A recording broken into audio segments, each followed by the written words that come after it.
Vous avez dit tantôt que vous ne connaissiez rien d'un éventuel transport de corps.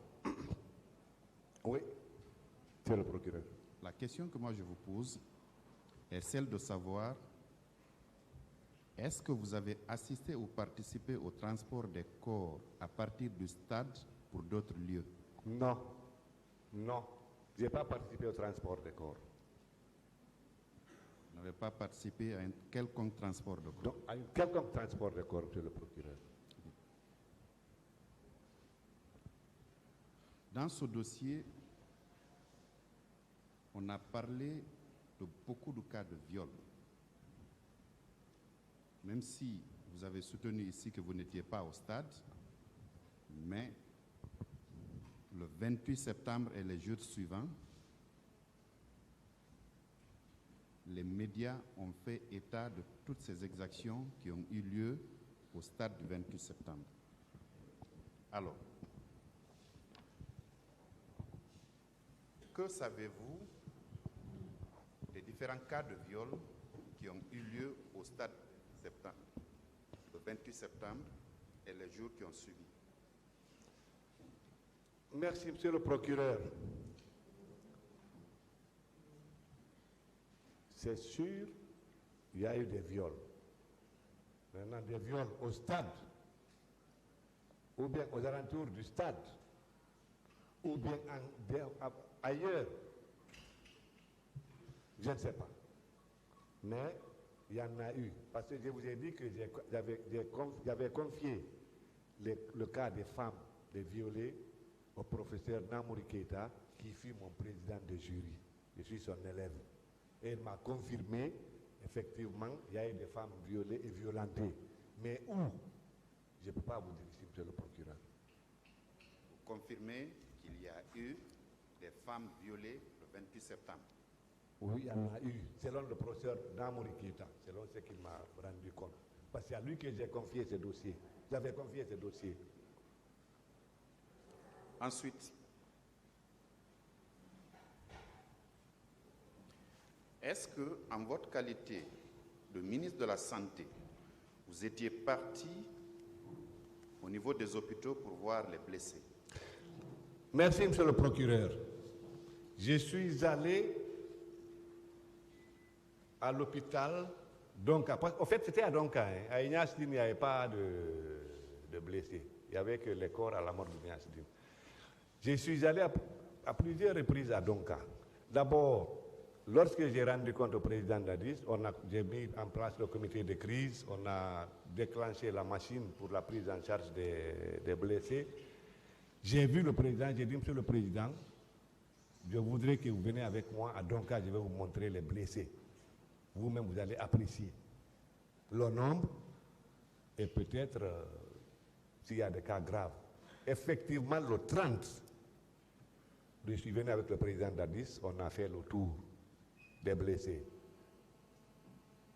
Ensuite, lorsque le président Blaise Compaoré est venu ici, nous sommes allés, le président Dadis, moi et le président Compaoré, on a fait le tour, on a vu le blessé.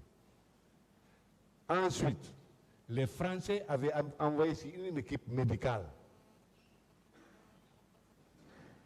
pour nous aider pour la prise en charge de ces blessés. J'ai conduit cette équipe médicale à Donka.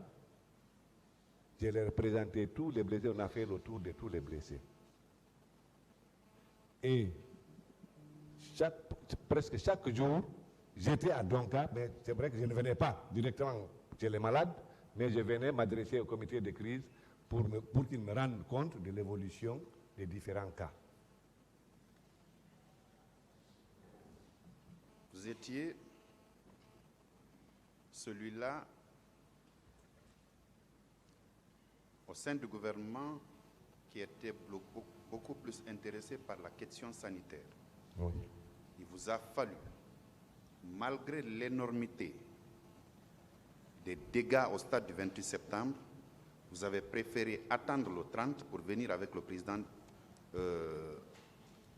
de la transition d'alors pour voir ces blessés. Or, vous avez soutenu ici qu'en réalité, vous étiez en partant sur Koya, vous avez été alerté par rapport à ce qui se passait au stade du 28 septembre, au point que vous avez préféré vous retourner et aller jusqu'à chercher la clé de la pharmacie centrale de Guinée pour pouvoir pourvoir les hôpitaux en kit sanitaire d'urgence. Quand moi j'entends kit sanitaire d'urgence, je suppose que la question est grave. Et c'est vous qu'elle interpelle, cette question interpelle, en votre qualité de ministre de la Santé, et vous avez à tout moment soutenu que vous êtes médecin clinicien, vous n'êtes pas un médecin de bureau, n'est-ce pas? Oui. Pourquoi vous avez attendu le 30 septembre, alors que le 28 septembre déjà, toutes les stations de radio, que ce soit nos stations nationales ici et celles étrangères, faisaient état de plusieurs cas de blessés, de plusieurs morts, de plusieurs cas de viol et éventuellement de disparus.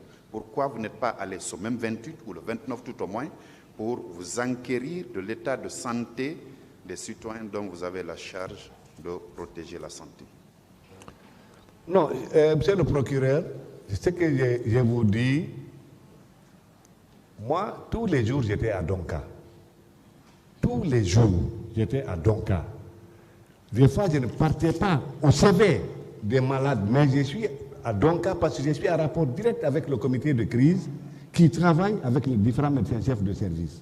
Cette fois-ci, ma question, excusez-moi de vous interrompre, Oui. est celle de savoir ce qui explique votre présence au chevet de malades seulement 3 ou 4 jours après la survenance de ces événements macabres qui ont eu lieu au stade du 28 septembre. Ce n'est pas votre présence permanente au niveau de la commission de crise que vous avez mise en place, mais c'est au chevet de malades. Vous êtes médecin clinicien, vous êtes le ministre de la Santé, vous avez appris qu'il y a eu quasiment... D'accord. Au fait, vous n'avez pas compris au début. Sinon, même le 29, parce qu'il fallait d'abord qu'on vienne, je vous ai parlé pour l'achat du matériel de certains lits qui étaient défectueux, qui étaient même déposés sur des pierres et des matelas. C'est parce que j'ai passé, on voyait tout ça, je me suis dit là, il faut les remplacer. Il faut les remplacer, parce qu'on ne peut pas mettre les gens, par exemple, des blessés, presque à même le sol. Je vous ai expliqué ces quelques exemples, c'est là parce que j'étais avec le président, pour voir les malades. Quand vous êtes venu à l'hôpital, vous avez vu ces blessés. Vous avez eu le temps d'échanger avec quelques-uns? Bon, oui, je demande comment ça va mieux. Bon, par exemple, il y avait même un monsieur qui avait parlé à la télé, je crois qu'il habitait Koloma, qui avait reçu un truc au niveau de la tête. Je crois que lui-même... Soyez plus explicite, monsieur Diaby. Oui. Vous dites qu'il a reçu un truc à la tête, soyez plus explicite. Non, il avait reçu une balle là. Très bien. Voilà, à la tête, il avait même parlé à la RTG. Très bien. Hein? Une balle, qui a parlé comme, oui, qui disait que je venais et puis que j'ai fait même venir le président de la République là-bas pour les voir. Je crois que c'est dans les archives de la RTG. Lors de vos entretiens avec ces malades-là, il ne vous arrivait pas à poser la question de savoir ce pourquoi ils sont admis au niveau de vos structures hospitalières? Non, je ne leur pose pas la question, monsieur le procureur. D'abord, je suis médecin. Je sais, soit c'est par rapport aux bousculades, ou bien c'est par rapport aux blessures, soit par arme blanche, soit par arme à feu. C'est curieux ça, monsieur Diaby. C'est très étrange. Oui, monsieur. Vous êtes du corps, vous étiez le ministre de la Santé, oui. Que vous veniez à l'hôpital, que vous approchiez ces malades-là et que vous ne posiez pas la question de savoir ce pourquoi ils sont admis au niveau de vos structures hospitalières. Ça me paraît très curieux. Bon, monsieur le procureur, c'est-à-dire quand je viens à l'hôpital, même en tant que chef de service, en dehors même des ministres, il y a toujours un médecin qui est là, qui présente les malades et qui m'explique, monsieur tel est là pour ça, il y a ça, ça évolue, voici le niveau auquel il se trouve. Bon, il y a toujours quelqu'un qui m'explique. Donc à peu près, chaque blessé, je savais, je sais pourquoi il est là et à quel niveau il se trouve. Parce qu'il y a toujours... Prenons le cas, par exemple, du service de neurochirurgie. Si j'ai bien, le docteur Kezeli est toujours là. Il présente les malades. Et puis, je demande, oui, ça va. Bon, c'est... Alors, ce monsieur qui vous présente ces malades-là, Oui. il a eu le temps de vous dire, à l'exception de la personne qui s'était exprimée à la RTG, dont vous parlez tantôt, qui a reçu une balle au niveau de la tête, Oui. est-ce que ce responsable de santé-là vous a dit que quelques-unes de ces victimes étaient là-bas parce qu'elles avaient reçu des balles? Oui. Oui. Oui. Donc, je peux confirmer avec vous Oui. qu'il y a usage d'armes à feu. Oui, oui, monsieur le procureur. Oui. Que savez-vous des manifestants disparus? Parce qu'on a parlé des disparus quand même. Même si vous n'étiez pas informé officiellement, mais il y avait une station de radio ici, Familia SFM, qui a fait pris quasiment toute la semaine pour informer la population sur ce qui s'est passé au stade du 28 septembre et alentour le 28 septembre même et les jours suivants. En dehors de cette station de radio, la RTG distillait des informations et les stations étrangères, notamment BBC et RFI, relayaient des informations. Et parfois, on faisait passer des victimes ou parents de victimes qui parlaient effectivement de la disparition des leurs. Est-ce que vous, ministre de la Santé, vous étiez informé qu'il y a...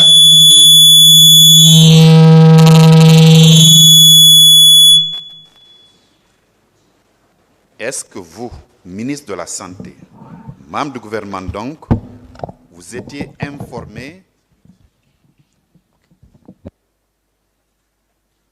Je peux continuer, M. Diaby? Oui, oui, monsieur le procureur. Je disais, si vous étiez informé qu'il y a eu des citoyens guinéens dont on ne retrouvait pas les corps. Non, monsieur le procureur, je n'ai pas été informé de cela. Même par voie Je de l'ai presse. suivi par voie... Pardon. Je l'ai suivi par voie de presse. Bien après la restitution des corps. Bien après. Oui, après. Mais je n'ai pas été informé de la disparition des corps. Je l'ai appris par voie de presse. D'accord. Puisque vous l'aviez appris par voie de presse, et vous saviez que quand les morts au stade du 28 septembre ont été drainés au niveau des morgues des hôpitaux nationaux Ignace Dine et Donka, est-ce que ça ne vous interpellait pas, cette situation disparue? Ça m'interpellait à tel point que j'ai demandé, est-ce que les morgues ont été défoncées? Est-ce que les fenêtres ont été cassées? Excusez-moi, votre réaction de ministre ne s'est arrêtée qu'à demander s'il y a eu effraction d'une porte ou d'une fenêtre de la morgue? Ah oui, parce que si on ne met pas de disparition de corps, Oui. moi c'est les corps qui sont à la morgue que je gère, qui sont sous ma gestion. Et il y a une équipe de garde toujours permanente, les équipes se relaient.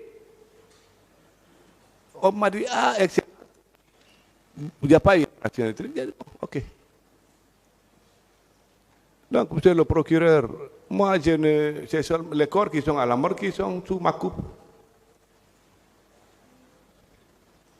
Est-ce que vous aviez été au niveau des deux morgues des hôpitaux nationaux Ignace Dine et Donka? Non, en fait, je suis venu seulement à l'hôpital de choses, à la morgue d'Ignace Dine. Et comme c'est le professeur Hassan qui gère les deux, et j'ai confiance à lui, ce qu'il me rend compte, surtout il fait des comptes rendus écrits et journalièrement, donc je suis resté là. Cet homme de confiance-là, le médecin légiste donc, est-ce que vous aviez parlé des éventuels disparus? Avec le médecin légiste? Bien sûr. Non. Non. Monsieur Diaby. Non, non, non, non. Ça ne vous paraît pas curieux, excusez-moi, ça ne vous paraît pas curieux qu'on parle de disparus? Non, non, c'est le procureur, pardon, je m'excuse, hein, parce que je... Vous me laissez terminer ma phrase, s'il vous plaît, monsieur Diaby? Je pose la question, après vous allez donner la réponse qui vous conviendrait, d'accord? Bien. Vous aviez dit que les morgues sont sous la responsabilité du professeur Hassan Ba, médecin légiste. Et quand on parle de disparus, vous dites que ce qui vous interpelle, c'est les corps qui étaient au niveau des deux morgues, qui étaient gérés selon vous par le professeur Hassan Ba. Et puisqu'on a parlé du disparu, est-ce que vous vous êtes entretenu avec le professeur Hassan Ba pour savoir si effectivement il y a eu des corps qui étaient déposés au niveau des deux morgues dont on ne retrouvait pas? Parce que tout au moins, professeur Hassan Ba relevait de vous.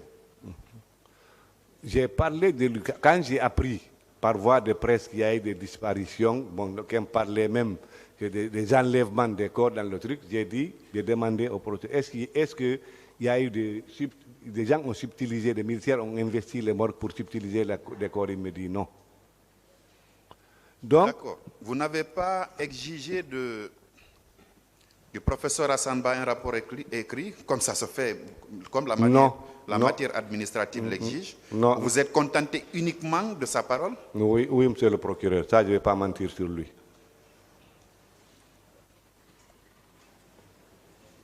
Le tribunal appréciera cela. Merci, monsieur. En votre qualité de ministre de la Santé, en 2009, et membre du CNDD, aviez-vous assisté à une réunion tenue le 27 septembre et présidée par M. Moussa Dadis Camara au camp Alpha Yaya Diallo, siège de la présidence, dont le but était de définir une stratégie pour empêcher la tenue du meeting que projetaient d'organiser les membres des forces vives de la nation? Non, monsieur le procureur. Moi, j'habitais le camp Samori, je travaille en ville, je n'ai jamais assisté à une réunion. D'ailleurs, le 27. Je partais rarement au camp Alpha. Si je n'ai pas de documents à faire signer par le président ou bien un compte rendu à lui faire, je ne venais pas. Parce qu'il travaillait seulement la nuit. Les conseils de ministres se tenaient où? Au camp, en ville, au palais de la Colombe. Au palais de la Colombe. Oui. C'est là-bas que c'est là-bas où on fait les conseils des ministres. Pas du conseil interministériel. Non, c'est là-bas où on tenait les conseils des ministres. C'est là-bas que vous teniez les conseils. Oui. Or, à cette réunion du 27, tous les membres du CNDD étaient là. Vous dites bien que vous êtes membre du CNDD, non? Bien sûr, mais moi, je n'y étais pas. Vous n'y étiez pas? Non. Est-ce que vous aviez été informé de l'ordre du jour de la réunion?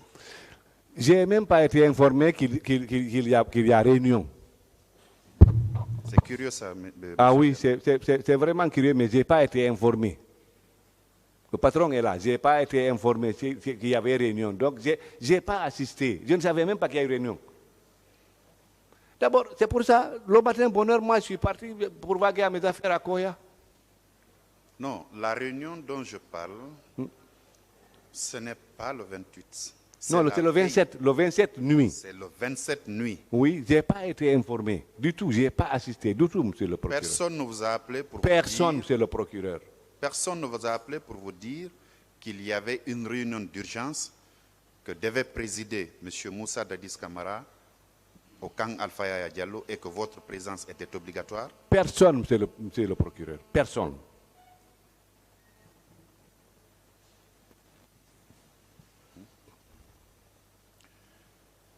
Ensuite, est-ce que vous aviez vu des personnes blessées ou des corps dans l'enceinte du camp Alpha Yaya Diallo, lieu que vous fréquentiez, ne serait-ce qu'accidentellement? Non, non, non. J'ai vu ni blessé, ni corps au camp Alpha Yaya. Non. Vous confirmez que vous habitez le camp Samori? Oui. J'habite le camp Samori. D'accord. Et jusqu'à présent, j'y habite. D'accord. Quelle est la distance de votre habitation à l'ancienne habitation du général Lansana Conté? C'est un peu distant parce qu'il y a un mur entre nous, mais il y a un portail. Moi, j'habite là où il y a les bâtiments à étages, là, au niveau des étages. Mais il y a un mur qui sépare la zone d'habitation là et l'intérieur du camp. Donc, l'habitation du président Lansana Conté, c'est à l'intérieur. À l'intérieur. Oui. Quand vous voulez y accéder, vous passez par où? Je suis obligé de sortir d'abord, passer devant l'hôpital, aller rentrer accès à Teminitaï. C'est le portail là qui donne accès à l'habitation à l'ancienne habitation du général Lansana Conté. Bien. Il résulte de l'interrogatoire de M. Mamadouba Toto Kamara, paix à son âme, qu'il y avait à la devanture de l'ancienne habitation du général Lansana Conté 2 camions dans lesquels il y avait des corps sans vie de Guinéens. Vous habitez le camp Samori. Est-ce que vous n'aviez pas vu ces 2 camions ou vous n'avez pas entendu parler de ces camions dans lesquels se trouvaient des corps de Guinéens? J'ai jamais vu ces camions et j'ai jamais entendu parler de ces camions à l'époque. C'est quand les instructions là ont commencé que j'ai appris par voie de presse. Sinon, j'ai jamais appris, j'ai jamais vu ces camions. Bien.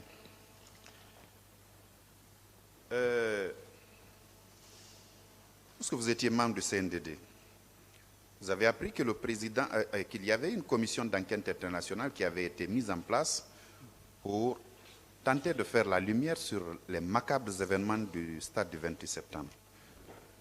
Vous, ministre de la Santé, membre du CNDD, aviez-vous été reçu par cette commission pour un entretien?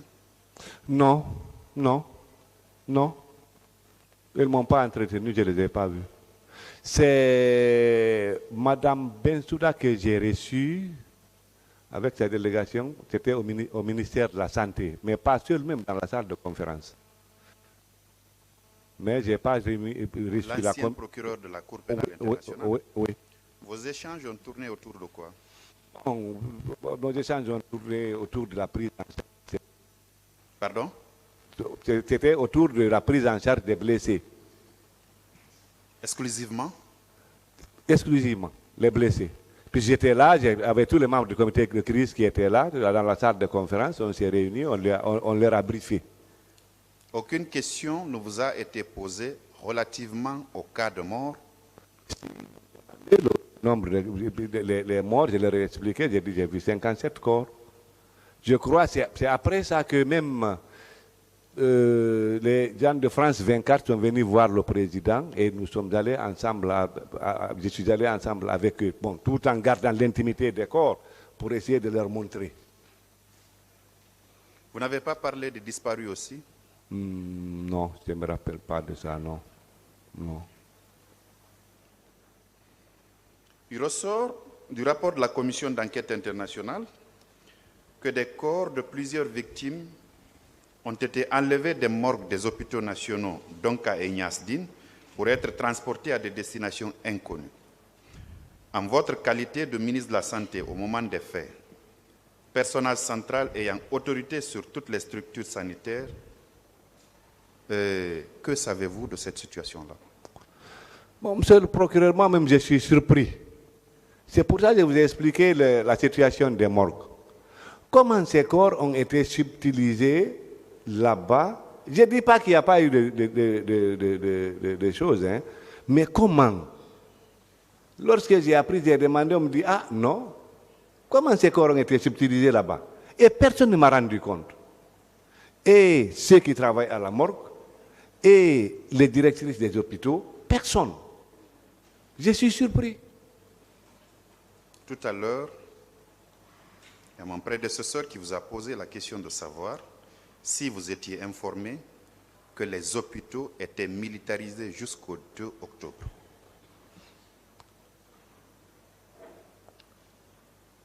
Vos médecins, Oui. ceux qui étaient au niveau du service des urgences, à un moment, ont demandé à ce que ces militaires-là les tuent tous parce que ils tentaient de sauver des vies alors que les militaires les en empêchaient. Donc, ne soyez pas surpris qu'on ait utilisé des corps parce que les médecins ne pouvaient pas opposer une force, une résistance. Donc, les médecins ne pouvaient pas opposer une quelconque résistance à ces militaires qui étaient munis de tout, des armes. Oui, monsieur le procureur. Est-ce que vous n'avez pas été menacé lors d'une de vos visites au niveau de l'hôpital national d'Onka? Est-ce que M. Marcel ne vous a pas menacé pour dire que si vous tentez de faire quoi que ce soit pour non seulement laisser les documents médicaux entre les mains des professionnels ou les corps entre ceux qui sont chargés de les gérer, il allait vous faire sauter la cervelle. Il n'y a jamais eu cet entretien entre vous et M. Marcel? Il n'y a jamais eu ce problème entre Marcel et moi. Marcel et moi, on ne se voyait même pas. Et puis, il n'y a que chef et subordonné entre nous. C'est pas... Non. Marcel, non.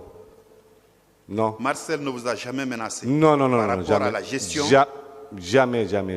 Par rapport à la gestion de cette crise sanitaire-là? Non. Est-ce que Marcel même m'a dit une fois bonjour pendant tout le temps qu'on était ensemble là-bas?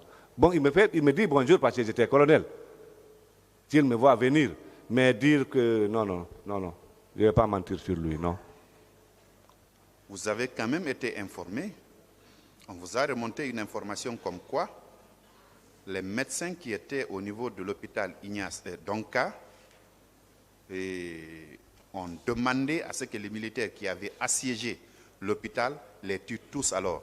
Vous aviez été informé de ça, non? Je n'ai pas été informé. C'est pour cette raison que je n'ai pas rendu compte au président Dadis, je n'ai pas rendu compte à M. Komara, Premier ministre, je n'ai pas rendu compte au chef d'état-major général des armées. Sinon, je leur aurais rendu compte. Je n'ai jamais été informé par la directrice de Donka. Je n'ai jamais été informé par le comité de crise qui passait tout leur temps là-bas à Donka. Je n'ai jamais été informé, monsieur le procureur. Vous n'avez pas été informé non plus de l'enlèvement des documents médicaux des mains des médecins par les militaires? Non, je n'ai pas été informé. Ibrahim Sori Souare, qui est professeur maintenant, d'ailleurs directeur adjoint de cet hôpital, c'est lui qui était le médecin-chef des urgences. C'est mon camarade de promotion. Il ne me l'a jamais dit. Docteur Fatou, qui est directeur de l'hôpital, ne m'a jamais dit. Docteur Nyankoy Lama, qui m'a enseigné, qui était directeur général adjoint de Doncab, ne m'a jamais dit. Je n'ai pas jamais été informé, monsieur le procureur. Aviez-vous ordonné, vous, que les corps soient déposés dans un des cimetières de la capitale, le cimetière d'Imbaya par exemple? Vous n'avez jamais donné de telles instructions? Non. D'abord, je n'étais pas membre du comité de restitution des corps. Je n'ai pas ordonné. Avant la mise en place du comité de restitution, je parle de la période d'avant, le 28 septembre. Oui. Parce que le comité de restitution de corps n'a pas été mis en place le 28. Non, c'est le 29, oui. Voilà. Le 28, oui. Les disparitions, dissimulations et tout ce qui s'ensuit ont été ordonnés ce 28-là. Vous, ministre de la Santé, vous n'en avez pas ordonné? Je n'ai pas ordonné, je n'ai même pas vu un corps le 28 septembre. Je n'ai pas vu un corps le 28 septembre. À plus forte raison, ordonné de l'ennemi. Non. Vous avez vu le colonel Tchebro ce jour, le 28 septembre? Non. Vous ne l'avez pas vu? Non, je ne l'ai pas vu. Même lorsque je suis parti la nuit pour voir le président Dadis par rapport à vie estimatique pour la prise en charge de ces malades, je n'ai pas vu Tchebro.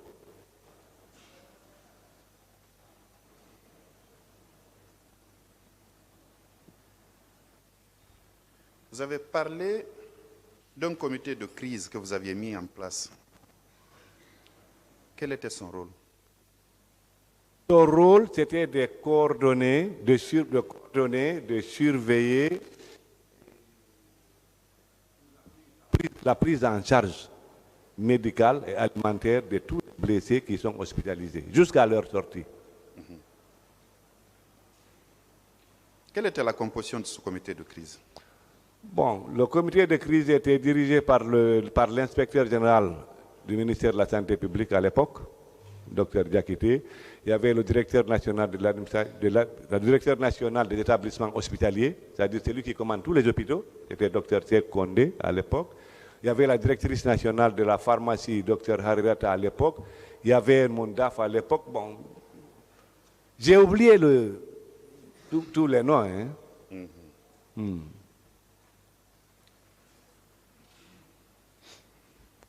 Est-ce que vous aviez reçu, en votre qualité de ministre, des hôpitaux nationaux, donc à Ignace Dine, un rapport faisant état du nombre de blessés ou de morts?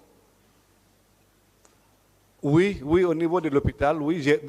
Il faisait souvent des rapports par rapport aux blessés. Qu'est-ce que vous aviez fait de ces rapports-là? Quand on m'envoie les rapports, je les mets à la disposition du comité de crise qui se réunit pour voir là où il y a les failles, il essaie de rectifier, et puis c'est comme ça.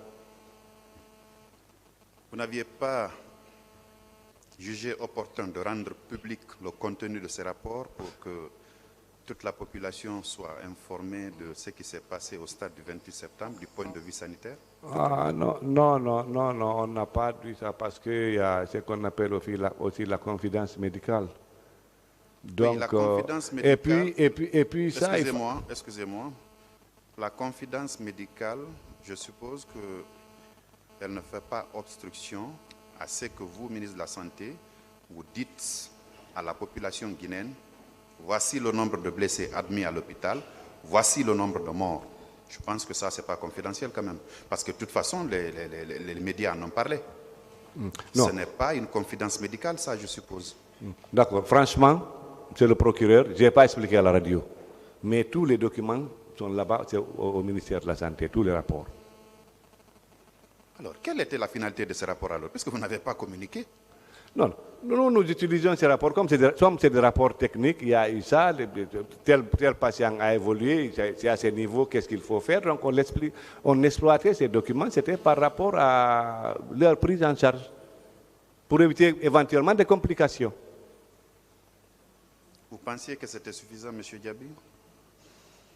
Bon.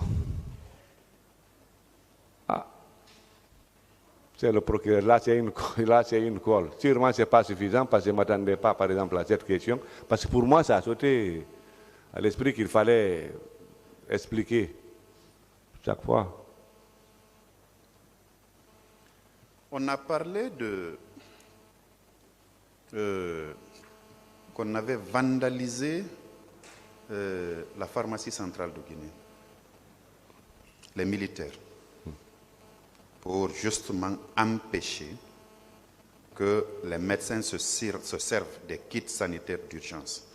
Est-ce que vous aviez été informé de cet état de fait? Je n'ai pas été informé de cela. Non. La pharmacie centrale? La pharmacie centrale, bien sûr. Non. C'est là où on appelle Pharma-Guinée, non? Oui, c'est la Pharma-Guinée, oui. Vous n'avez pas été informé? Non, monsieur le procureur.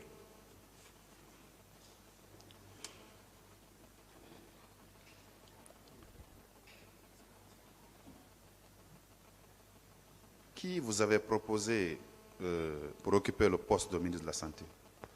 Vous dites? Qui vous avez proposé au poste de ministre de la Santé? Oui. Bon, là, c'est à la discrétion du président Dadis. Je ne sais pas si c'est quelqu'un qui lui a parlé de moi ou bien si c'est lui-même qui a vu. Bon, là, c'est un poste qui revient au directeur général du service santé des armées. Parce qu'il était au carburant. Et moi, j'étais à la santé. Donc, peut-être c'est l'esprit des directeurs. Je ne sais pas. Donc, en somme, toutes ces infractions pour lesquelles vous êtes renvoyé devant la juridiction criminelle, vous ne reconnaissez aucune. Ah, monsieur le procureur, je crois que j'ai reconnu beaucoup de choses, mais ce dont je ne suis pas informé, ce que je n'ai pas vu, je ne peux pas reconnaître ça. Qu'est-ce que vous avez reconnu? Hein? Ah, vous m'avez dit, par exemple, vous m'avez demandé, par exemple, bon, j'ai oublié parce que on évolue. Mais pour ce qui est de la prise des corps au niveau des morts, je n'ai pas été informé. Oui. Ce qui est de l'investiture de l'hôpital Donka, et voire même de la pharmacie centrale de Guinée, parce que là c'est ma première nouvelle. J'avais entendu par voie de presse que des militaires sont partis à Donka, ils ont investi la pharmacie, cela, mais la pharmacie centrale de Guinée, c'est aujourd'hui par exemple, je l'ai appris. Vous avez vu, j'étais un peu étonné. Et là, je n'ai pas été informé. Alors, est-ce que vous étiez membre de ce gouvernement-là? Oui. Après la survenance de ces événements, est-ce que ça avait fait l'objet d'un débat autour du Conseil des ministres, ne serait-ce que pour vous demander, vous qui étiez, vous par exemple, ministre de la Santé, de faire un rapport sur les blessés, les morts, les disparus. Est-ce que ça avait été une préoccupation du gouvernement? Oui, au Conseil des ministres, on me demande souvent de faire des comptes rendus par rapport... Bon, pour les morts, on connaissait le nombre de corps qui se trouvaient dans les morgues, n'est-ce pas? Par rapport aux blessés, on me demandait souvent de faire je faisais souvent des comptes rendus au Conseil des ministres, l'évolution des blessés dans les hôpitaux. D'accord. Oui. Monsieur le Président, merci. Bonjour, professeur. Oui, bonjour, monsieur le procureur. Alors, je voudrais savoir si, parce que dans ce dossier, tant le récit des victimes que de certains témoins et le rapport de la commission d'enquête internationale, on a fait état de personnes mortes par électrocution. Est-ce que l'examen que vous avez eu à faire sur les corps qui vous avaient été déposés dans des camions militaires au niveau des deux morgues, est-ce que vous avez rencontré ces cas-là, des personnes mortes par électrocution? Oui, c'est bien possible. Et pourquoi je les ai groupés dans les morts par asphyxie?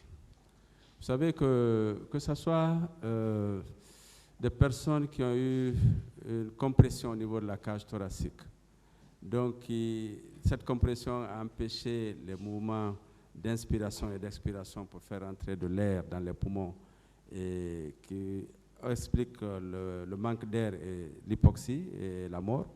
Soit aussi, par électrocution, ça prête le même mécanisme mortel qu'on peut retrouver. Donc, je suis tout à fait d'accord qu'il y a eu des cas. Mais dont on n'a pas pris soin, parce que si tu dis électrocution, en plus, parce que les morts par asphyxie, en fait, on ne retrouve rien sur les corps. Vous n'avez pas une blessure visuelle, que vous voyez rien. C'est seulement parce qu'on sait reconnaître les asphyxies mécaniques à travers des examens médicaux légaux que nous faisons sur les corps, les piquetés hémorragiques. Et c'est les mêmes signes qu'on retrouve dans les cas d'électrocution. Donc oui, je le confirme. Pour ma gouverne, professeur,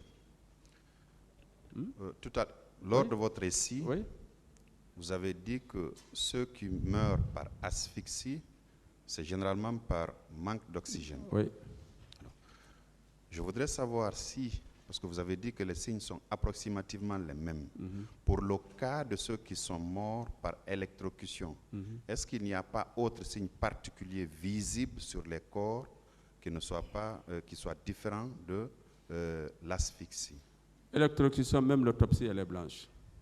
Vous faites une autopsie de quelqu'un qui est mort par électrocution, vous n'avez rien. Elle est autopsie blanche. La seule chose que vous pouvez retrouver, c'est s'il y a une brûlure. S'il y a une petite brûlure au niveau des extrémités, ça peut vous donner une idée. Et surtout, les faits directoires, c'est-à-dire que les explications, les renseignements de la police ou les témoins qui vont dire quelque chose. Mais électrocution, vous couchez le corps, vous l'examinez sur le plan macroscopique, vous n'avez absolument rien, mis à part quelques signes d'asphyxie que vous pouvez voir. Et autopsie, vous n'avez rien. C'est une autopsie blanche. D'accord. Pour le cas de ceux qui sont morts par électrocution au stade du 28 septembre, il a été acquis au débat ici que des militaires ont tiré sur des fils électriques qui sont tombés au niveau de certains toits, et beaucoup de citoyens, par méconnaissance, en voulant se sauver, en montant sur ces toits-là, ont pu être électrocutés. Ma question, c'est de savoir si ça pouvait laisser transparaître des traces visuelles au niveau des mains. Oui, c'est possible. Mais encore une fois, monsieur le procureur, malheureusement, on n'a pas pu... Vous savez, quelquefois, il faut être orienté. Est-ce que vous avez rencontré des cas? Voilà, professeur? on n'a pas recherché. C'est-à-dire qu'on a, je vois mes notes, on a eu 18 cas d'asphyxie. Sur les 18 cas d'asphyxie, on s'est dit c'est des personnes qui sont décédées parce qu'elles ont manqué d'oxygène. Quelles sont les circonstances? Est-ce qu'elles ont été brûlées parce que électrocution, ça veut dire que c'est une décharge électrique qui va probablement entraîner une tachycardie, le cœur va filer beaucoup plus vite avant de s'arrêter. Mais si vous regardez, vous avez peut-être le signe d'arrêt cardiaque que vous allez retrouver macroscopiquement. Et vous pouvez quelquefois ne même pas avoir de brûlure dans les cas d'électrocution là, parce que tu mets ta main, ça va. Mais encore, procureur, c'est une autopsie blanche. Et si on est orienté avant, on pourrait éventuellement rechercher, éventuellement quelques petites brûlures ou des lésions. Mais sinon, on les met dans le groupe de morts par asphyxie avec peu de signes visibles macroscopiquement.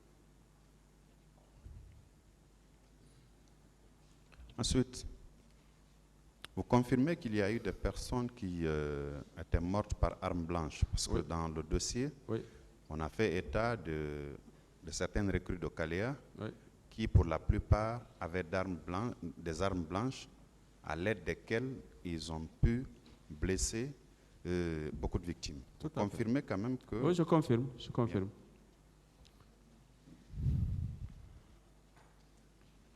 Est-ce qu'il y avait autres blessures d'autre nature que ça ne soit par des armes blanches, que ça ne soit des armes à feu? Est-ce qu'il y en avait d'autres? Bon, ce que j'ai pu observer, comme je vous ai dit, c'est les armes à feu. C'est les armes blanches. Là où il y a les deux catégories. Il y a les instruments piquants tranchants, qui peuvent être des baïonnettes ou des couteaux. Il y a les instruments tranchants contondants, qui peuvent être des machettes. Ça, donc il y a les armes blanches, deux types, piquants tranchants et tranchants contondants. Ça, on les a observés chez les victimes. Je reviendrai sur l'irruption des militaires au niveau des deux morgues, notamment au niveau de la morgue de l'hôpital d'Onka. Il y a une victime qui a comparu ici, qui s'est fait aider par un médecin pour avoir une blouse à l'effet de voir si elle pouvait rechercher et identifier son parent.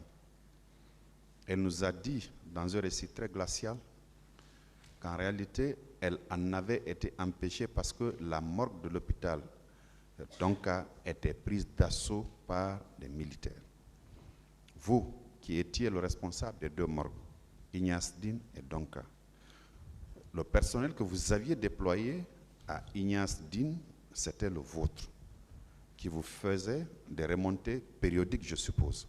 Est-ce qu'on vous avait indiqué que les morgues étaient militarisées au point d'empêcher les citoyens d'avoir accès aux dites morgues pour identifier leurs parents?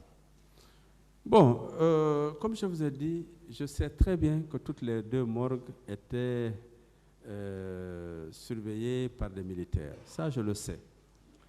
Je sais également que les militaires qui étaient arrêtés à la rentrée des deux morgues veiller à ce que les gens ne rentrent pas à tout moment. Je crois qu'on avait même mis en place un programme d'entrée et de sortie pour examiner les corps. Et je sais qu'il y avait des difficultés naturellement d'accès pour le tout venant à la morgue. Et d'ailleurs, c'était ça l'esprit de la présence des militaires, de mettre ici pour éviter que les gens ne rentrent et sortent n'importe comment. Maintenant, pour ce cas particulier, je ne peux rien dire. Elle a certainement raison, parce que si tu es en blouse, effectivement, on ne t'arrête pas. Je vous ai dit au début ici, quand moi je venais à Ignace à l'époque, sans ma blouse, mais j'étais arrêté. Mais quand je porte la blouse, on me laissait passer. Elle peut effectivement aller prêter une blouse, et puis voilà, venir passer et puis faire ce qu'elle est en train de faire. Je suis d'accord, ça c'est bien possible.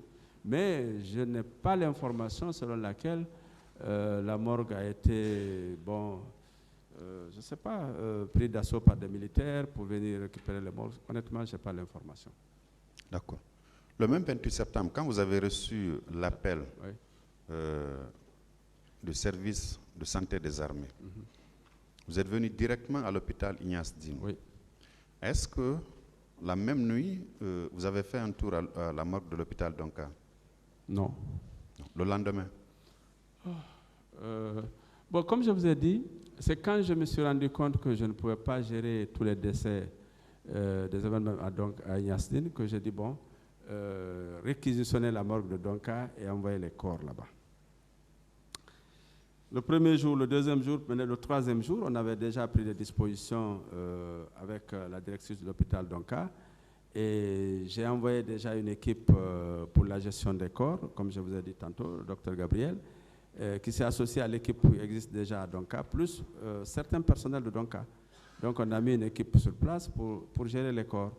Maintenant, à partir du troisième jour, c'est que je passais plus ou moins régulièrement à Donka. En tout cas, toutes les informations pour les décès et l'état des corps, et tout ça m'était remonté régulièrement par l'équipe de Donka. Donc, personnellement, vous n'êtes pas venu avant 3 jours? Oui. Quand vous êtes arrivé, est-ce que vous vous êtes intéressé à la pharmacie de l'hôpital Donka? Vous êtes arrivé de ce côté-là? Non, je viens toujours à la morgue, je ne viens pas à la pharmacie. Je viens à la morgue, sauf si j'ai besoin de médicaments, mais je ne suis pas allé à la pharmacie. Les jours d'après, À la pharmacie, non. En fait, vous savez que j'ai la possibilité de rentrer par la petite porte qui est juste après les rails, donc je ne fais pas le tour pour venir jusqu'à la pharmacie. La pharmacie est vraiment du côté opposé, donc je ne venais pas. En 2009, oui. Vous étiez combien de médecins légistes pour la Guinée? Et vous savez que, alors, 2009, je pense que j'étais encore seul. C'est en 2016 que j'ai mis en place ce qu'on appelle le diplôme d'études de formation des spécialistes en médecine légale. Confirmez qu'en 2009, vous étiez seul? Oui, j'étais seul, mais j'avais des... À votre avis, professeur, qu'est-ce qui explique, après ces crimes de masse-là, on a parlé de viol, il y a eu une centaine de femmes qui ont été violées. Qu'est-ce qui explique qu'on ne s'est pas adressé au seul médecin légiste que vous étiez pour examiner ces femmes victimes de viol et de violences sexuelles? Mais il faut demander au procureur. C'est le procureur qui me requiert, moi. C'est vous qui me faites travailler. Si je ne suis pas requis, d'abord je n'irai pas. Et on va me demander qu'est-ce que je viens faire ici. D'accord. Excusez-moi. Le procureur ne vous avait pas requis pour procéder à l'examen de tous ces corps, à l'examen que vous avez fait. Mais vous avez fait votre travail à vous, votre travail professionnel. Oui. Est-ce que vous ne pouviez pas faire la même chose? Parce que pendant ce temps, il y a des femmes qui se dirigeaient vers certaines cliniques de la place. Il y a des certificats médicaux qui sont versés au dossier, qui sont établis par le centre médical mère et enfant, établis par certaines structures sanitaires, dont des centres de santé, de Ratoma, je crois, et de Matam. Pendant ce temps, le monde savait qu'il y avait un médecin légiste. Pourquoi ça, professeur? Oui, vous savez, la relation entre le médecin et le malade, c'est une relation de confiance. et de conscience. Si le malade ne vient pas vers vous, il est très difficile d'abord, de dire non, venez, c'est moi qui dois vous examiner. Ça, c'est un. Et deuxièmement, ces femmes victimes de violences sexuelles s'adressent généralement en première intention aux centres de santé les plus proches. Elles vont à ce centre. Et troisièmement, il y a un élément que vous négligez, c'est que les avocats, ils envoient si par exemple ils sont commis par un avocat, l'avocat leur dit allez-y voir tel médecin. Ils vont là-bas. Moi, les quelques rares, peut-être si j'ai eu à l'examiner, c'est accompagné par un avocat qui me connaît, il dit oui, professeur Hassan, il faut voir et tout ça là. Mais si l'avocat dit vous allez partir à mère et enfant, ou vous allez la victime, elle va partir où? Là, on l'a dirigée d'aller. Soit elle-même, de son propre chef, elle dit je vais voir tel médecin, parce que je le fais confiance, c'est mon médecin, je le connais, ou bien on l'oriente. Mais c'est très difficile pour un médecin, légiste, qui doit dire non, non, non, venez chez moi ici, n'allez pas là-bas. Déjà, ça pose un problème entre nous, médecins.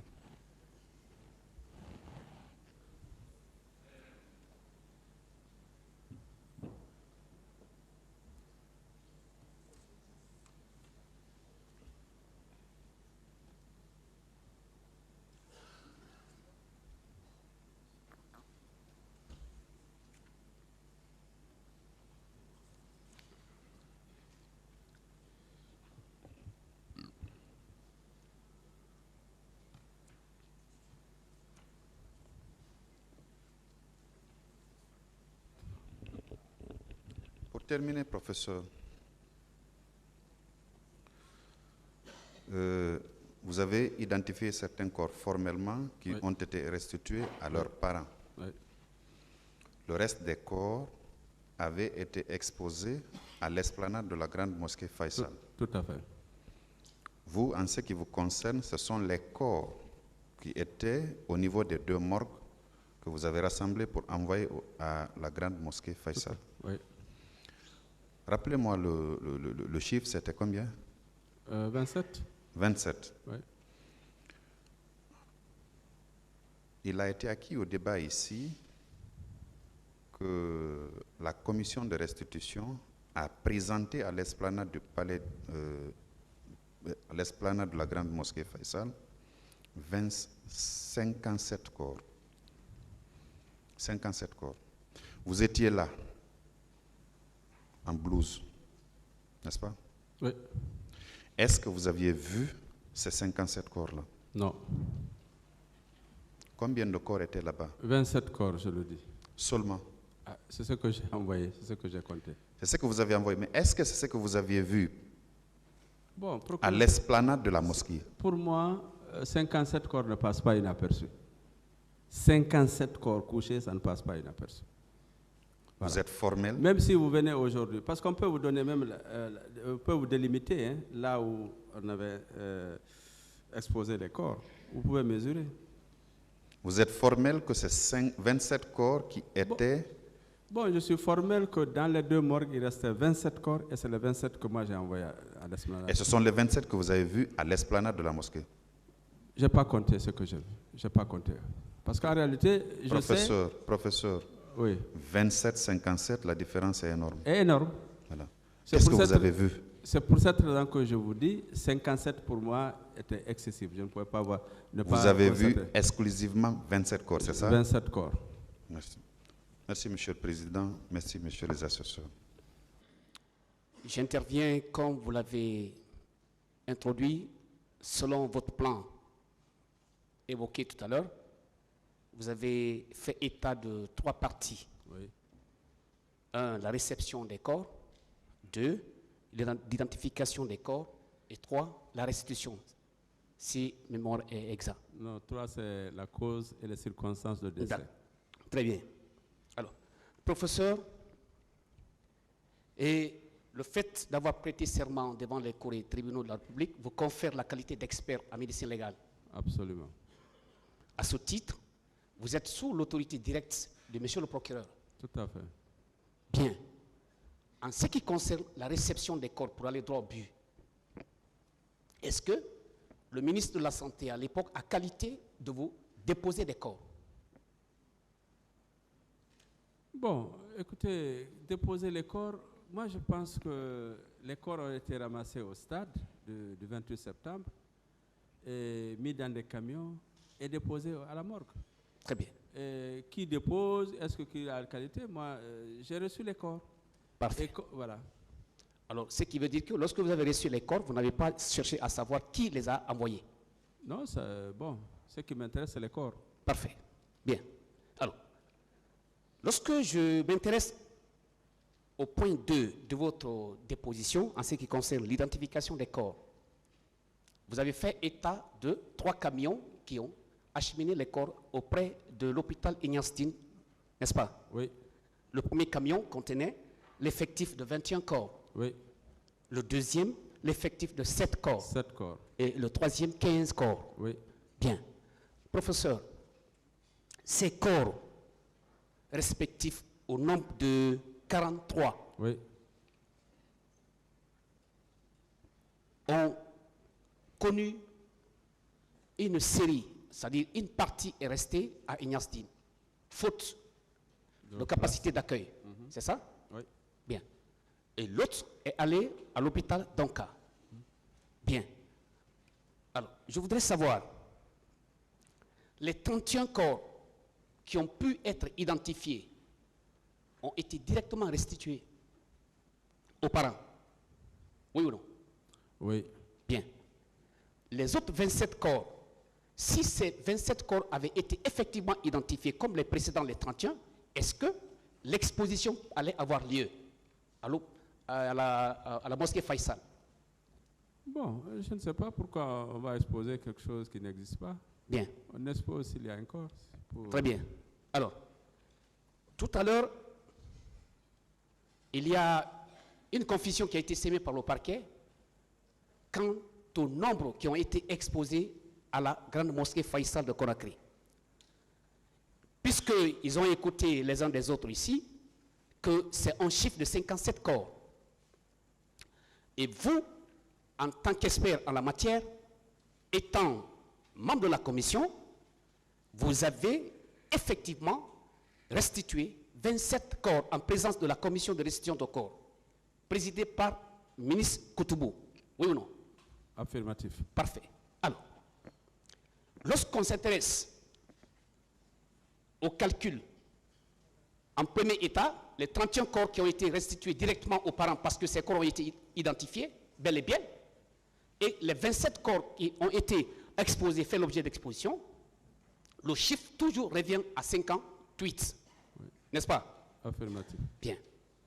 Alors, heureusement que vous étiez présent ce jour-là. Oui ou non? À la mosquée Faisal, professeur. Oui, j'y étais. Bien. Très bien. Alors, est-ce que, monsieur le ministre de la Santé à l'époque, vous avez travaillé pendant cette crise ensemble? Si on a travaillé ensemble? Par rapport à la gestion de cette crise-là, est-ce qu'il faisait partie? Sur le plan administratif, entre le ministre de la Santé et moi, il y a le directeur de l'hôpital. Oui. Ça, il faut le savoir. J'y arrive. Allez-y. Oui, il y a le directeur de l'hôpital.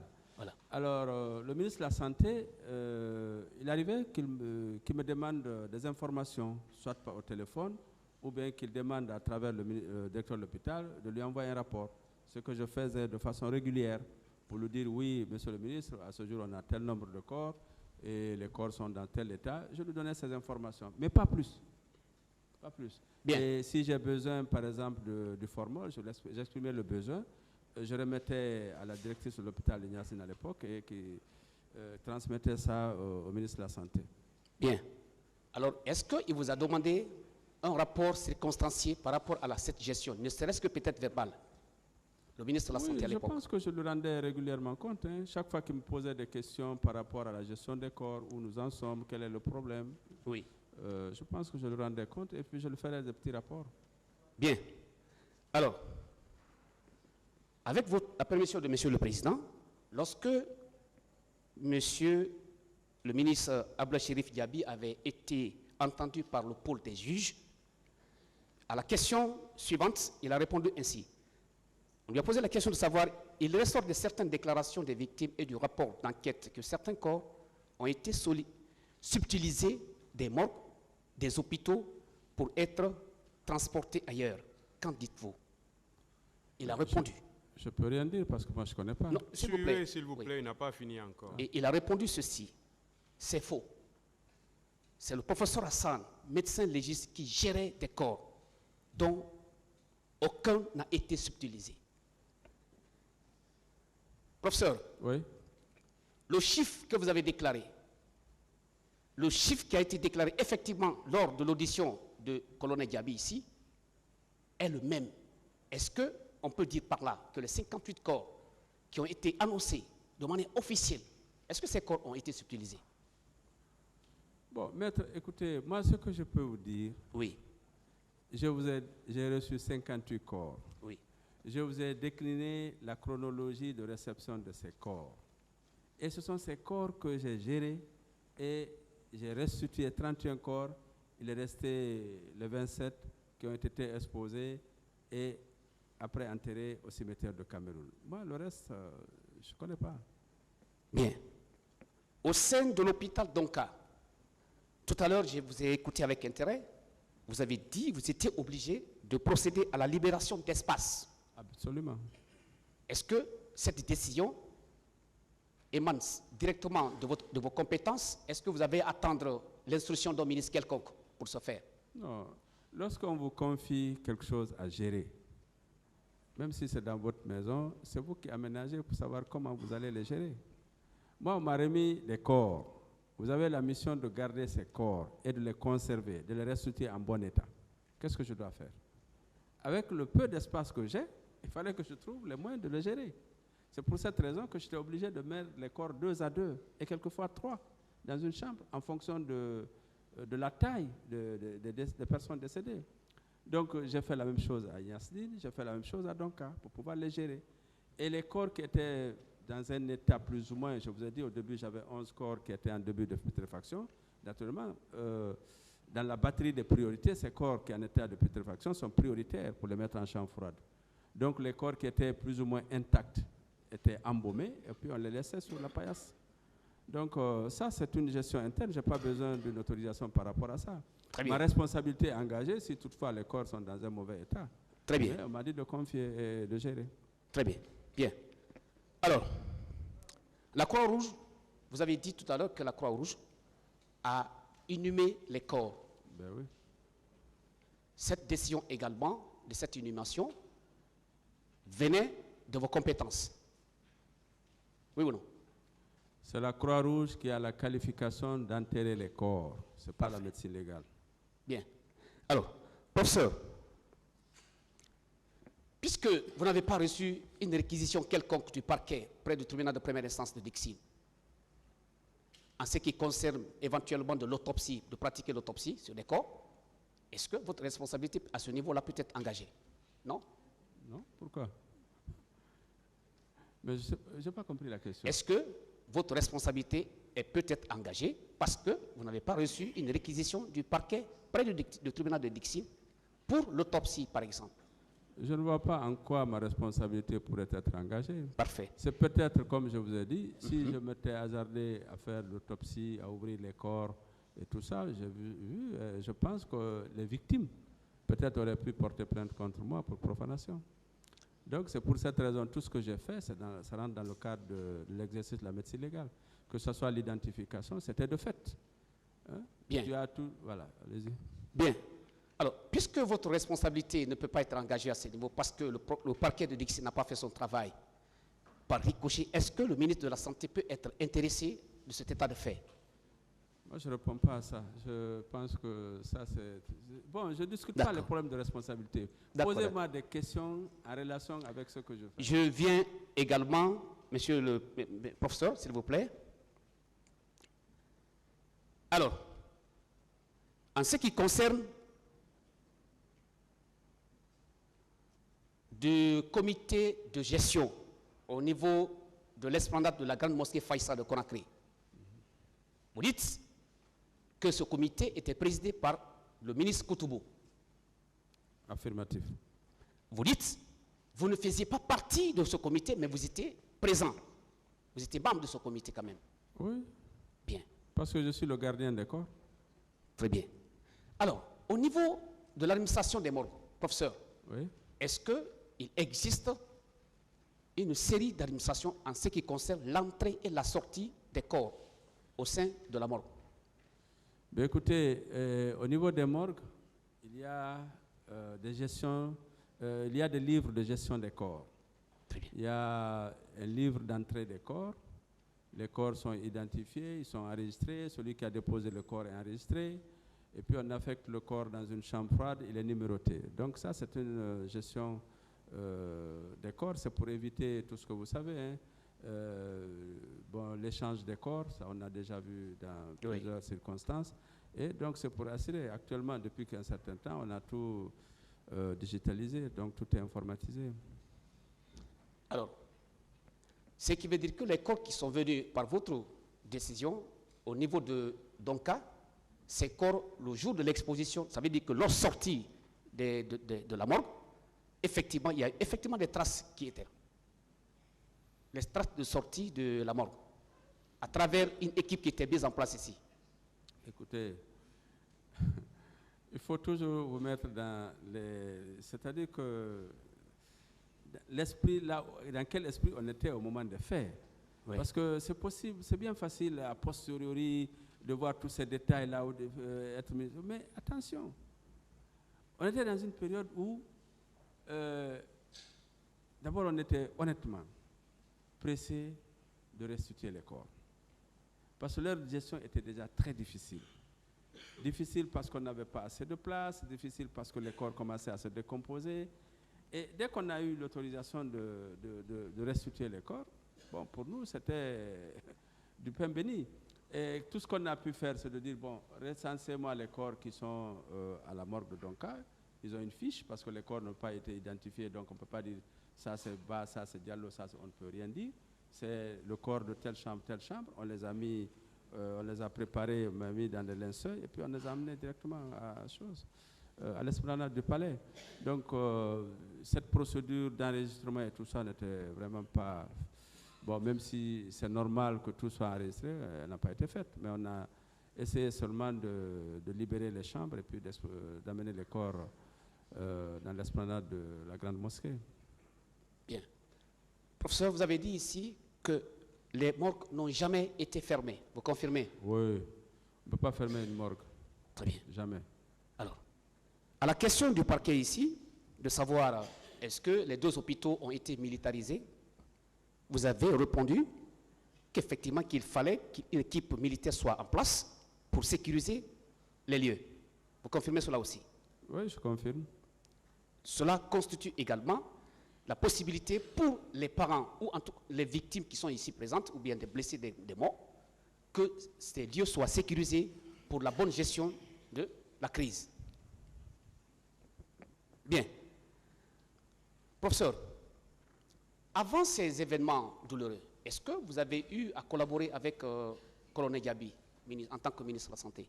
Oui, bon, je connais le colonel Diaby. Je l'ai connu, je crois, d'abord en tant que, si je me trompe, étudiant. Je l'ai enseigné. Ensuite, je l'ai connu en tant que médecin. Et puis, ministre. Ça, vous savez, le monde médical est trop petit. On se connaît tous. Je le connais. Je le connais. Bien. Et pourquoi j'ai posé cette question, je voudrais simplement savoir, est-ce que, pour un seul instant, vous avez pu peut-être reprocher à Colonel Diaby dans son métier de médecin ou alors dans votre rapport professionnel? Ça a été une seule fois? Je n'ai pas compris. Est-ce qu'une seule fois, vous avez pu reprocher pour un fait quelconque au ministre Diaby à l'époque pour n'avoir pas fait ceci, pour n'avoir pas fait cela? Ah, bon, vous savez, les relations entre moi, le ministre, c'est le ministre, hein? Oui. Voilà, s'il me pose des questions, je réponds. S'il me donne des instructions, j'exécute. C'est tout. Donc, d'un point de vue hiérarchique, vous ne relevez pas directement du ministre de la Santé, plutôt du directeur national de Donka, de l'hôpital. Oui, oui. S'il faut respecter la hiérarchie, il y a la direction de l'hôpital et ensuite il y a le ministre de la Santé. Ça veut dire que lorsqu'une décision est prise par le département de la Santé, ce n'est pas directement concerné à vous, mais plutôt à votre hiérarchie directe. Oui, à mon hiérarchie, à ma hiérarchie. Et puis bon, peut-être, il arrive des fois, si c'est urgent, qu'il m'appelle directement. Et puis, il n'y a pas de... Bon, il y a une bonne relation avec ma hiérarchie, donc elle m'informait également. Je pense que tout ça, vraiment, il n'y a pas de problème. Au point de vue, dans le cadre de la collaboration entre moi et la hiérarchie, vraiment, je ne pense pas qu'il y ait de problème. Le ministre Diaby a déclaré ici, lors de son audition, que lorsque la crise était ici, et il a sollicité auprès de la présidence, à l'époque, capitaine Dadis était aux affaires, pour des moyens qui soient mis à leur disposition pour la bonne gestion de la crise. Est-ce que ces moyens, parmi ceux-ci, vous pouvez citer l'envoi des éléments nécessaires pour la gestion des différentes victimes? Moi, je ne sais rien, honnêtement. Tout ce que je vous ai dit là, oui. C'est-à-dire que si j'ai besoin du formol, oui. j'ai besoin d'alcool, j'ai besoin du coton, j'exprime le besoin, c'est acheter et un peu on m'envoie. On ne me donne pas l'argent pour gérer, on ne me donne rien. On me dit, voilà, tu as besoin de quoi? J'ai besoin de 50 litres de formol, j'ai besoin de 20 litres d'alcool, j'ai besoin de 30 litres kilos de choses, j'ai besoin d'azote. C'est ce qu'on m'envoie. C'est eux qui achètent et qui me donnent et qui mettent les produits à ma disposition. L'hôpital Kamsar avait été mis en contribution pour l'envoi des formules ici, pour pouvoir compléter, n'est-ce pas, le manque. Vous avez été mis au courant? Non, il faut demander au ministre. Moi, ce n'est pas celui qui sait où il prenait le formol. Je sais qu'à un moment donné, on était en manque de formol. Et donc, je ne sais pas, ils ont envoyé peut-être de Kamsar, ensuite de la Sierra Leone, et même quelquefois d'Abidjan, je ne sais pas. Mais chaque fois que j'ai demandé, ils m'ont emmené, même si la quantité quelquefois n'était pas suffisante, on m'a toujours donné quelque chose. Alors, lorsque vous avez sollicité auprès, n'est-ce pas, de laboratoires français, n'est-ce pas, oui. Pour pouvoir identifier l'ADN des uns et des autres, alors, ces efforts que vous avez fournis, c'était pour pouvoir identifier encore plus davantage des corps qui étaient déjà non identifiés sous cela, pour permettre aux parents d'accéder à leur corps. Affirmatif, c'était pour ça. Bien. Vous avez dit malheureusement, il n'y avait aucun résultat. Oui, on n'a pas retrouvé, oui, tout à fait. On avait des résultats, mais il n'y avait aucun qui correspondait avec une personne disparue dont le parent a été prélevé. Entre la demande faite par vous auprès du laboratoire français et l'arrivée, n'est-ce pas, de ces éléments, il s'est écoulé combien de temps, professeur? À peu près, je crois, il faut compter maximum 2 mois. Pardon? 2 mois. 2 mois. En tant qu'expert, est-ce que durant 2 mois, un corps qui est déjà enterré, est-ce que ça peut perdre les recherches, les enquêtes en cours d'autopsie ou bien la recherche de l'ADN? Oui, tout à fait. Même 50 ans, 100 ans après, on peut rechercher l'ADN. Comme je vous ai dit, c'est beaucoup plus l'ADN mitochondrial, la lignée maternelle, qu'on pourrait mettre en évidence. Ça, c'est pas lié au délai de décès, au délai post-mortem. D'accord. Alors, une autre question, mais qui relève directement de le premier plan, la réception des corps. Le premier camion, le deuxième et le troisième, respectivement, sont venus aux environs de quelle heure? Après 20 heures. La après prière, 20 heures. À l'époque, c'était 19h30 comme ça. C'est après 20 heures. Après 20 heures. Très bien. Alors, au niveau de... Donc, vous avez vu à travailler avec la directrice Fatou Sike? Oui. Relativement à quoi ça concerne? Bon, écoutez, elle est la directrice de l'hôpital. Donc, on a coordonné les activités ensemble avec son équipe. Chaque fois qu'il y avait, je vous ai donné ici la liste des personnes décédées dans les services techniques à Donka, en neurochirurgie, aux urgences chirurgicales, en chirurgie viscérale. Donc, on collaborait ensemble. Chaque fois qu'il y avait un décès, j'étais informé. Je collaborais à travers elle avec tous les médecins spécialistes dans ces différents services. Et je saisissais les dossiers médicaux, je me renseignais très bien de quoi il s'agissait, quelles étaient les lésions initiales, qu'est-ce qui a été fait, etc. Donc, en fait, on a géré ensemble. Bien. Professeur, il est reproché à Colonel Diaby des faits de non-assistance à personne en danger, selon l'ordonnance de renvoi. Je voudrais savoir, à travers ces deux comités, le premier comité de crise et le second, c'est le comité chargé de la gestion des corps. Dans l'un des deux cas, aucun de ces comités, le ministre de la Santé à l'époque ne faisait partie comme membre. Quelle est votre appréciation par rapport à cet état de fait? Moi, je ne réponds pas à cette question. Ce n'est pas mon domaine, ça. D'accord. D'accord. Alors, lorsque vous avez commis une équipe technique au sein de Donka, et vous étiez à Niazdine, vous faisiez la navette entre les deux? Oui. Pour le contrôle? Oui. Est-ce que durant votre passage, par exemple, à Donka, vous avez pu ou bien vous avez été victime de quoi que ce soit par des militaires, par exemple, qui sécurisaient le coin? Oui, ben, écoutez, encore une fois, quand je viens à Donka ou à Ignastine, je suis en blouse, je rentre sans aucune difficulté. Mais si je ne suis pas en blouse, j'étais arrêté par les militaires, ce qui est normal. Tout à fait. On me demande qui vous êtes, pourquoi vous venez, etc. Ça, c'est habituel. Partout, on trouve les hommes en tenue. Donc, c'est pour cette raison, chaque fois que je venais à Donka, je prenais soin de porter ma blouse. Bien, professeur. À une des questions du parquet, on vous a demandé, mais le cas des viols, etc., est-ce que vous avez pu établir un certificat médico-légal? Et vous avez répondu non. Est-ce que vous avez la possibilité de s'autosaisir? Écoutez, si je suis consulté, je peux très bien accepter de consulter et de délivrer le certificat médico-légal. Mais il appartient au juge de l'accepter ou pas, parce qu'il n'est pas tenu. Ce n'est pas lui qui m'a désigné. Mais c'est une preuve quand même que j'ai examinée et j'ai constaté des lésions. Parce que le problème avec les violences sexuelles, c'est qu'il faut le faire vite. Parce que sinon, il y a beaucoup d'éléments, de preuves qui vont disparaître. Donc moi, je n'ai pas eu l'occasion de les voir immédiatement après, mais je suis certain que beaucoup de centres médicaux, comme vous l'avez cité, la clinique, ensuite ceux qui sont à Bambeto, il y a un centre médical à Bambeto qui les a reçus aussi, et puis le service de gynéco du professeur Namouri.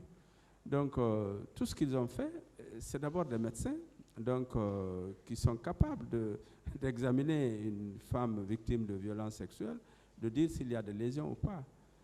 La différence avec la médecine légale, c'est que nous, on va établir la durée d'incapacité totale de travail.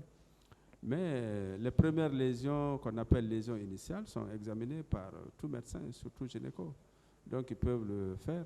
Et puis, bon, dans le cadre de la commission d'enquête, moi, je m'en suis tenu à ça, aux examens, à la consultation des différents dossiers médicaux et puis à la description des lésions qui ont été faites dans ces rapports. Professeur, est-ce que le fait que vos actes sont authentiques, vous, parce que vous avez prêté devant les cours et tribunaux le serment, et un médecin qui est au centre de santé mère et enfant, qui établissait un certificat médical, les deux, c'est le vôtre qui vaut jusqu'à inscription en faux, oui ou non? Ah, ça c'est le juge qui peut le dire. C'est le juge, c'est pas moi. Nous avons été inondés par des certificats médicaux ici, au point certains même font l'objet de doutes. Est-ce qu'un certificat médical de ce genre, établi par un centre de santé de Ratoma, et en face de votre certificat médical, devant le juge, est-ce que, selon votre expérience, quel est le certificat qui peut valoir force de loi? Tous les deux certificats. Il faut savoir une chose.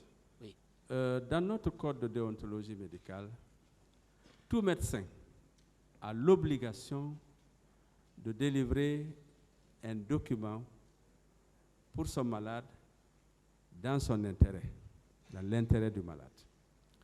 Un médecin qui est consulté pour délivrer un certificat médical des lésions que lui-même il a constatées, il a le droit de le faire. Il a le droit de le faire. Mais comme je vous ai dit, le juge, il est souverain. Il va dire que oui, je prends acte de ce certificat, mais je peux demander une contre-expertise. Le juge va dire oui, le médecin aussi, il sait. La délivrance d'un faux certificat est punie non seulement par le code pénal, mais par le code de déontologie médicale. Donc, il ne va pas le faire pour moi. Donc, s'il délivre un certificat, c'est en connaissance de cause, en sachant également qu'il a les qualifications requises pour le faire. Un gynécologue peut raisonnablement examiner une fille ou une femme victime de violences sexuelles, faire une description des lésions et puis signer pour faire valoir voilà, pour faire valoir ses droits devant le tribunal. Peut-être ça sera mon avant-dernière question, professeur. Alors, par rapport à ce que vous venez de détailler, selon vous, quel est l'objet essentiel, le but essentiel de la médecine légale? La médecine légale, vous me posez maintenant la meilleure des questions. C'est le médecin des juges et le juge des médecins. D'accord. Ça, c'est la définition la plus simple et le but de la médecine légale. Médecin des juges parce que c'est l'interlocuteur privilégié des magistrats pour toutes les questions médicales. Si vous avez des questions ici, quelle que soit la question, que ce soit génétique, que ce soit cause et blessure, que ce soit violence sexuelle, vous demandez au médecin légiste. Parce que c'est votre médecin. Il est le juge des médecins pour toutes les affaires de responsabilité médicale. Donc, c'est vraiment donc un partenaire privilégié des magistrats pour toutes les questions médicales. Même si quelquefois, il est devant les magistrats, il est stressé. Professeur. Oui. Je voudrais savoir, allez-y, en ce qui concerne l'ensemble des activités menées par vous avec votre équipe, étant un travail technique, est-ce que, à l'instar de vous, membres de ce comité technique, est-ce qu'il y a d'autres personnes qui véritablement n'avaient pas la qualité, mais qui faisaient partie de ce comité? Non. Écoutez, moi j'ai travaillé avec une équipe de médecins. Vous savez, en médecine, il y a des étudiants qui sont en formation, il y a des médecins qui sont en formation et qui ont appris dans le tas, qui ont le savoir-faire, mais peut-être qu'ils n'ont pas le diplôme. Donc c'est pour cette raison, comme j'ai dit au début, j'ai mis en place le 2S pour former, pour qu'ils aient une formation qualifiante, donc avec un diplôme. Maintenant, si j'ai des médecins, je vous dis, Gabriel qui a fait plus de 20 ans avec moi, c'est quelqu'un qui a de l'expérience. Il y en a beaucoup d'autres comme lui qui ont de l'expérience. Donc, ils savent faire tout ce que je peux faire. Donc, ils sont avec moi. Et puis, les médecins même. Les médecins qui ont une formation, parce que la médecine légale fait partie de la formation générale de tous les médecins. Donc, ils ont une connaissance générale sur la médecine légale. Donc, on peut s'appuyer sur eux pour mener nos activités. Donc, je pense que, encore une fois, c'est une équipe qui travaille. Ce n'est pas une seule personne, c'est une équipe. Bien. Puisque le parquet ne vous a pas réquisitionné pour établir de quoi que ce soit, est-ce que le procureur pouvait s'attendre à un rapport de vous? Bon, encore une fois, le procureur, c'est lui qui sait. S'il me demande aujourd'hui de lui envoyer un rapport de ce que j'ai fait, mais à volonté, je vais le faire. Il me demande de faire tout ce que je viens de dire là, il me demande un rapport, je vais lui envoyer le rapport. Maintenant, comme je vous ai dit, ce rapport a des insuffisances, a des limites, pas des insuffisances, des limites. Les limites, c'est l'autopsie qui n'a pas été faite. Donc, on a l'examen extérieur et au besoin, si demain, on me demande par exemple, on a besoin de faire une reconstitution au stade du 28 septembre, mais volontiers, je vais me prêter à la reconstitution. Cette reconstitution va nous permettre, à travers les lésions qui ont été observées chez les victimes, de déterminer la trajectoire du projectile, ça c'est extrêmement important, et probablement la position du tireur. Donc il y a beaucoup de choses qu'on peut faire avec les résultats de l'examen extérieur, sur les orifices d'entrée et les orifices de sortie. On peut faire la reconstitution. Donc si le procureur, comme il me l'a demandé, je vais déposer un rapport. Donc, à date, jusque-là, il n'y a pas un rapport balistique, par exemple, versé au dossier de la procédure? Bon, c'est maintenant que le procureur m'a demandé. Il me demande, je vais le faire. D'accord. Pour terminer, professeur, Quelle est votre appréciation sur la personne de colonel Diaby? Je ne pourrais pas répondre. Merci, professeur. Monsieur le Merci Président, beaucoup. merci.